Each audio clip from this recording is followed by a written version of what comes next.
Godzilla King of the Monsters, released in 2019 and is directed by Michael Dougherty, who has also directed such films like Trick or Treat and Krampus. So a horror monster guy directing a monster movie. This should be good, right? And this film is starring Kyle Chandler, Vera Farmiga, Millie Bobby Brown, Bradley Whitford, Sally Hawkins, Ken Watanabe, and Tywin Lannister. And we are continuing our journey to review all of these films in this small little Warner Brothers MonsterVerse, because on HBO Max, the release of Godzilla vs. Kong has finally happened. It was supposed to happen in 2020, and it was pushed back due to, I don't know, this little pandemic thing that happened last year. You probably heard about it. Warner Brothers decided to do an awesome thing and release all of their new releases in theaters, but also on HBO Max the exact same day. And I think that is so cool, because I never get to see a brand new movie on opening day anymore, because, you know, it's being so close to many people going to the theater. If I could watch it from the comfort of my own home, my living room, with my wife, and we can make ourselves our own dinner, it's perfect that way. But until then, I gotta catch up on this MonsterVerse by seeing Godzilla King of the Monsters for the very first time. Was it a waste of time? You know? Since the events of 2014, Godzilla has laid dormant in the ocean, and the government does not know his whereabouts. However, scientists from the company Monarch have been studying the appearances of a bunch of other titans all over the globe, and one scientist in particular, Vera Farmiga, has designed a device to control said titans. And with this technology now fully operational, Tywin Lannister comes in and takes Vera Farmiga and her daughter Millie Bobby Brown hostage. So now the only ones who can save them is Vera Farmiga's husband, played by Kyle Chandler. So now Monarch is going after Tywin Lannister and stopping them from awakening all of these dangerous titans who will likely take out Godzilla many, many times in this movie, because he actually shows up. And that is the big improvement from the very first Godzilla film to this one. He actually is in this one.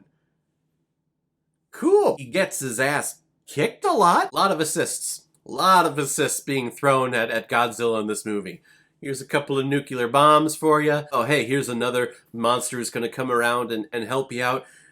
Yeah, we're going to help you out here a little bit. Which I guess that makes sense, because it's Godzilla versus this monster GHIDORAH, who has 3 different dragon heads. So I don't know if I pronounced that correctly. I know he's a staple in the whole Godzilla franchise, going back to the 60s and 70s and the 80s. Which I have gone back and watched a couple of those movies.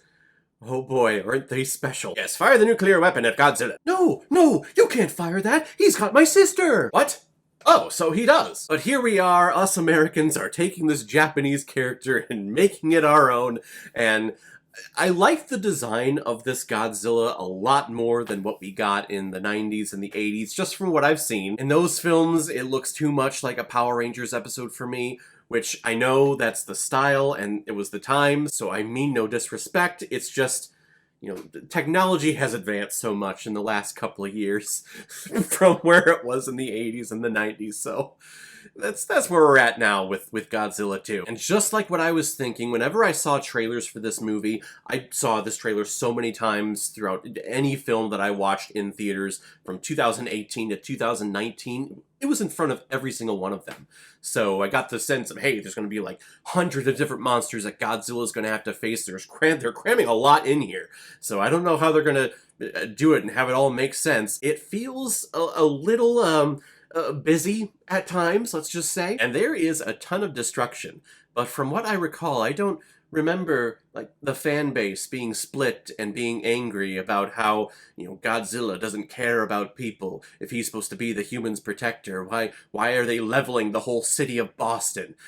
Gosh, he's no hero of mine. He's not my Godzilla. I'm quoting half the fans who watched Man of Steel back in 2013 and said the same thing about Superman during the whole Superman versus Zod fight scene at the end. It's hypocrisy at its finest. I love it. But the battles that we do get here with all these monsters are pretty badass. But part of the main issue with the 2014 Godzilla film is still an issue with this one, and that is we are looking at these human characters, or at least a couple of human characters, and trying to make them relatable and make the audience care about them. And really, aside from Ken Watanabe, I don't give a shit about any of these characters. And I know exactly what happened. And Stranger Things blew up. It's this awesome TV show on Netflix. So the studio's like, hey, let's get Millie Bobby Brown, who is 11 in Stranger Things, and we'll put her in this movie because she was in Stranger Things. And people liked her in Stranger Things, so we'll put her in this movie. That is the only reason why she's in this movie. That is the only reason why this character even exists. As they're trying to play up the whole aspect of Kyle Chandler's character and Vera Farmiga's character.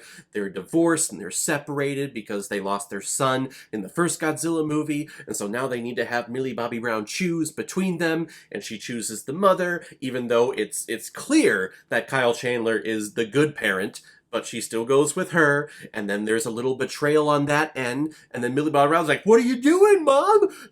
I thought you were trying to help. And then me and the audience is going, that's what you get for being a dumbass and choosing the wrong parent on the wrong side of things.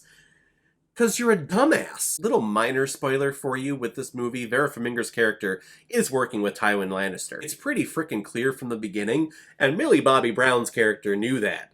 But she decides to go with Mom anyway, and not with Dad, who's clearly on the side of at least reason and Godzilla's side. So then when she decides to take the device and go to the baseball field in Boston and play the thing there to attract the monster, I'm like, what? Are you trying to get me to care about you? Because then the monster shows up in the climax, and then Millie Bobby Brown is there standing, looking at the monster and going like, oh shit, this device attracts monsters. What did you think was going to happen when you turned it on and started blaring the sound? How did you not know they were going to show up and try to eat you? Stupid, stupid, stupid. And then the device doesn't work because the Hydra thing is really not of this earth. He's unnatural, so he's kind of like, I'm controlling all of the monsters. Ha! But then Godzilla's like, no, I'm doing that. Ha! And then they're like, well, then we'll battle each other. Ha! That is this movie, really, in a nutshell. Is it anything special? No. It's cool that we get to see more fights and more monster battles. That's what I was craving for with the very first Godzilla. So kudos to the studio, kudos to the writer for giving us that. It's just what they gave us more of has no substance to it. And there's no connection between the audience and to the characters on screen to the point where I could give a damn what happens to any of these characters because they're all freaking stupid. And I can see them try for these dramatic moments because a couple of these characters, they're gonna sacrifice themselves because it's the right thing to do, or it's the only way we can save other people, even though it's clearly not, but we're still gonna sacrifice them anyway. It's trying to pull at my heartstrings, and it's not. Because it just doesn't make any sense. Someone has to deliver the bomb to Godzilla so that he gets strength. Well, our torpedo tubes are damaged, so I guess someone's gonna have to manually take the nuke to Godzilla and sacrifice themselves. Or we could just radio the government and have them send another submarine. I mean... Mom, what are you doing? Get on the plane! I gotta turn the device on. I'll lead him away from you. Mom, the device is already on. He's gonna come here anyway. Just get on the plane. It's forcing, it is reaching for dramatic character moments in this story, and it's just so frickin' forced. You can see it coming a mile away, and you just don't buy it because it doesn't feel natural at all. This movie is a backstep, unfortunately, from the first Godzilla film, which is not the best place to be when you're going into a major cornerstone film, a major versus film. So hopefully Godzilla vs. Kong takes a huge leap forward, because if not, then this whole Monarch MonsterVerse of Warner Brothers, I think, needs to take a pause for a little bit until something else new happens. I'm gonna give Godzilla King of the Monsters 2 out of 5 Blu-rays.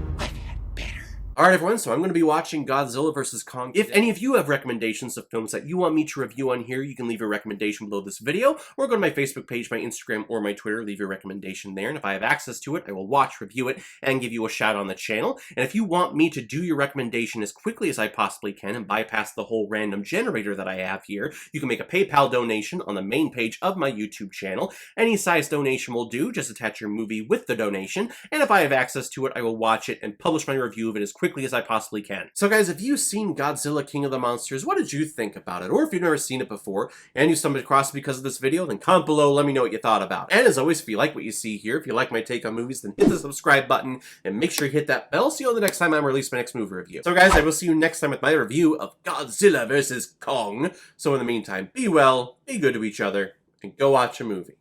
Take care, guys.